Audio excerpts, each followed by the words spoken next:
ce qu'il faut que vous ayez en tête, c'est que toutes les zones ne se valent pas. Et ensuite, je vais vous donner un exemple très concret. Une bouteille d'Evian 500 millilitres, elle est faite en plastique qui provient de plastique ou de bouteilles qui ont déjà été utilisées. Donc c'est une matière qui est différente du plastique conventionnel. C'est plus cher ? Oui, c'est beaucoup plus cher, ça augmente beaucoup plus vite et compte tenu des critères de qualité qu'on a pour avoir un produit irréprochable, effectivement, il y a des différences de coût. Donc je ne vais pas rentrer dans la polémique. Mais c'est intéressant, vous dites la hausse est justifiée. Oui, absolument. La hausse est complètement justifiée. Et ce que je pense en fait, c'est que le débat, c'est quel modèle on veut.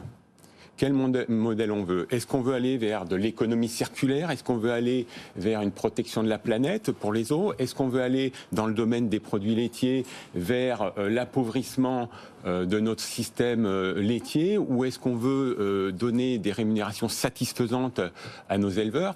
Imaginez aujourd'hui un éleveur qui est dans son exploitation, qui reçoit ses factures de gazole, d'énergie, qui, compte tenu de ce qui s'est passé en matière de sécheresse cet été, regarde ce qu'il va avoir à payer pour alimenter ses vaches.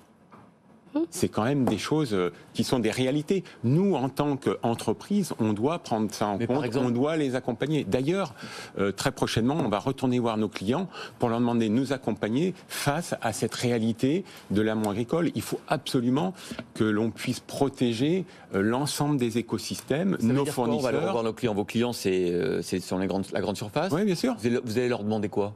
On va retourner et leur dire, regardez, compte tenu de l'évolution des coûts sur l'amont laitier, on va avoir besoin que vous nous accompagniez. Par exemple, vous l'achetez combien, votre lait, aux producteurs de lait? Plus de 50 centimes ou pas? C'est intéressant votre question. Il y a 5 ans, quand on a mis en place des indicateurs et qu'on a mis en place des contrats long terme avec nos éleveurs, personne ne le faisait. Nous, ce qu'on a remarqué, c'est que pour un éleveur, ce qui était important, c'est d'avoir de la visibilité dans le temps, de la visibilité sur les volumes et de pouvoir faire face aux coûts. Donc un prix correct. Voilà, d'un prix correct.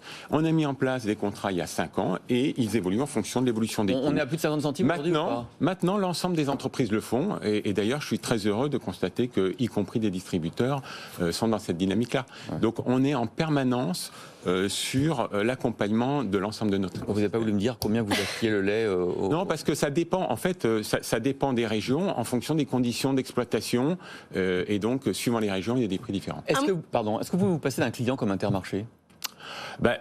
Nous, ce qu'on souhaite, c'est que Intermarché propose à ses consommateurs nos produits et que le consommateur, par son libre arbitre, décide s'il souhaite acheter notre marque, nos belles marques comme Evian, Volvic ou d'autres marques. Mais vous avez quand même développé une plateforme de distribution où on peut avoir de l'eau en se passant des intermédiaires. Oui, de toute façon, ce qu'il faut que vous ayez en tête, c'est que le consommateur, en général, il va dans plusieurs enseignes. Donc, si les consommateurs ne trouvent pas dans une enseigne nos produits, ils auront toujours l'opportunité de le trouver dans une autre. Mais pour nous, c'est dommage de ne pas permettre aux consommateurs d'avoir la possibilité de choisir. Ah, c'est comme un vrai bras de fer, hein. Vous dites à Intermarché, chiche, si vous n'avez plus d'Evian, vous verrez que vos clients vont aller chez Leclerc. Non, nous, on n'est jamais dans une dynamique de conflit et de confrontation. On est plutôt dans des dynamiques de filière. Et moi, je suis vraiment convaincu de ça. C'est-à-dire qu'on est des écosystèmes. Aujourd'hui, on a un contexte particulier. Et il faut le prendre en compte.